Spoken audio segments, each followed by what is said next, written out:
దీనిపైన జరిగింది ఏంటి? మీరందరూ అనుకున్నట్టుగా ఏదో ఇది పంపినందుకే దీనికోసమే ఏదో ఆ ఉద్యోగం వదిలేసి వాలంటరీ రిటైర్మెంట్ తీసుకుని మీరు మాట్లాడుతూ ఉన్నారు. వాస్తవం తెలుసా? అతనికి ఏజీ హాస్పిటల్లో నెలకు 10 లక్షల రూపాయలు జీతం ఆఫర్ వచ్చింది.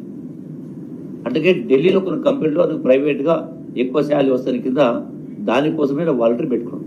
ఆ విషయం నాకు తెలియదు. రెండో, ఇది వాస్తవం. మరి ఇది వాస్తవం ఇటువంటి చాలా ఉన్నాయి, ఒకటి కాదు 10-20 ఉన్నాయి అన్నప్పుడు ప్రభుత్వ పరంగా చట్టపరంగా ప్రభుత్వం ఆర్డర్స్ ఇచ్చినప్పుడు ప్రభుత్వానికి మేలు జరిగేది, ఉద్యోగాలు వచ్చేది, ఆదాయం వచ్చేది చేయనప్పుడు ఇది నేను ప్రశ్నించడం నాకు తప్పవుతుందా? ఆయన కమిటీ చైర్మన్ పెట్టడం నాకు తప్పవుతుందా? ఆయన సొంత జనరల్గా ఎవరి అవసరాలు వాళ్ళకుంటే సొంత అవసరం కోసం వేరే ఉద్యోగం చూసుకుంటున్నప్పుడు ఆయనకు ప్రైవేట్లో పెద్ద జీతం ఉద్యోగం వచ్చింది కాబట్టి ఆయన వాలంటీర్ పెట్టుకున్నాడు. దానికి దీనికి ముడిపెట్టే కార్యక్రమం చేసి ఇలా కేటీఆర్ మాట్లాడుతూ రకరకాల మాటలు మాట్లాడుతూ ఉన్నాడు. ఇది అసలు లిక్కర్ గురించి అసలు దానికి సంబంధించి సంవత్సరానికి 40 కోట్ల కాంట్రాక్ట్ అది అసలు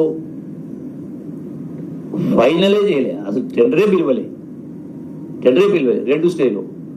దీనికి రాజకీయ రంగు పులిపేటువంటి కార్యక్రమం చేసి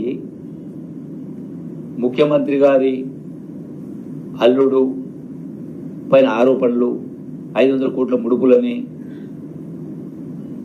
కుటుంబం పైన బురదల్లి కార్యక్రమం చేయడం, అట్లాగే మా పిల్లగాని పైన నా కొడుకు కూడా పిల్లలు కాంట్రాక్ట్ కోసం అని చెప్పని. కొద్దిగా బుద్ధి మతి శుద్ధి ఉందా? కడుపుకు అన్నం తింటున్నాడా, గడ్డి తింటున్నారా?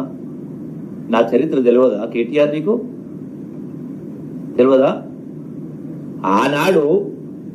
ఆనాడు తెలంగాణ ఉద్యమంలో సమైక్య రాష్ట్రంలో 3.5 ఏళ్ల మంత్రి పదవులు పెట్టుకొని ఎమ్మెల్యే పదవి రాజీనామా చేసి జైలు నుండి బాధ్యత చేసినాం.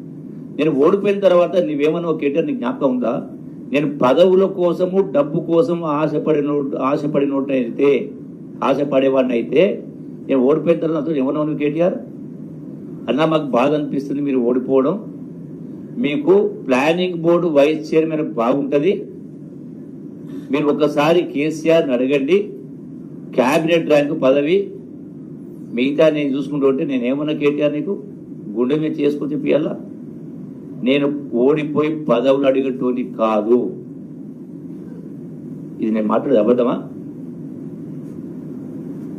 అంటే మరి అసలు ఈ లిక్కర్ అయినా ఇంకోటైనా లిక్కర్ దందా అంటేనే కల్వకుంట్ల కుటుంబానికి పేటెంట్ రైట్.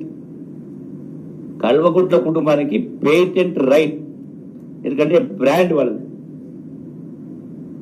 బ్రాండ్ అంటేనే కల్వకుంట్ల కుటుంబం. అరే మీరే కాకుండా ఒక ఆడబిడ్డ మీ సొంత చెల్లెలు ఢిల్లీ దాకా పోయి లిక్కర్ స్కామ్లు ఇరుక్కొని కోట్ల రూపాయలు దోపిడీ జరిగి వ్యవహారం చేస్తే మరి మీరు బీఆర్ఎస్ పార్టీనే తాకట్టు పెట్టి బీజేపీ కాళ్ళ మీద మోకరిల్లి మీరు చేసిన ప్రయత్నం తెలియదా? మీరు మా గురించి మాట్లాడతారా? దందాల గురించి మాట్లాడతారా? కనీసం మరి ఇదొకటి కాదు, బడా పారిశ్రామికవేత్తలు రకరకాల. ఇంకొక మాట చెప్పాలంటే అసలు తెలంగాణ ఉద్యమ సందర్భంలో మీరు ఏముంటుంది? కేటీఆర్ అయినా, కేసీఆర్ అయినా, కవిత అయినా, హరీష్ అయినా, సంతోష్ అయినా ఏముంటుంది? 1,00,000 రూపాయలకు కారు అమ్ముకున్నారు బిల్లులు కట్టలేక. చూపించాలా? కాబట్టి వ్యక్తిగత మాట బాగుంటుందని చెప్తలేదు. కానీ మరి ఈ రోజు మీ పరిస్థితి ఏంది? ఒక్కొక్కరు 1,000 కోట్ల రూపాయలు పడగలు ఎత్తిండ్రు కదా.